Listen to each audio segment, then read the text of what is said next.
How much of what you were doing at Rocket Mortgages for those types of use, I'm presuming the chatbot was able to check credit scores and stuff like that, was it? So we had our it was so we were able to pull credit.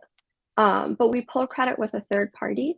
So that's kind of so how it works is people consent to giving us their credit, like to us pulling their credit, and then we Mm. were able to automatically pull credit and then pull that like back into the experience to be like, okay, Kane, we checked your credit and we see it's about a 750. Here's what you qualify for. Yeah, I'm with you. Yeah, yeah. So how much of maybe you could speak to this from all of the different kind of roles that you've had throughout your kind of conversational AI career.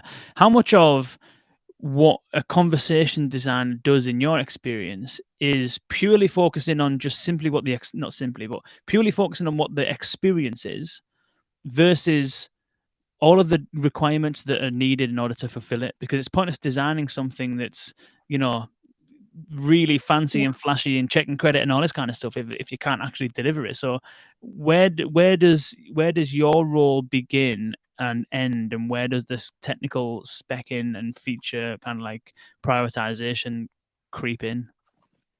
Yeah, that's a great question. So I think there's like stages of building out a conversation, and it's also like a give and take. So I would say that when we're building out an entirely new experience, I like to look at ideal state, like what could this look like if we have, access to like every single data point and all of these APIs are open for us to use, and we have, like engineers that are willing to work with us and have the time, and really like fleshing out what does that experience look like. And then obviously, we all live in the real world.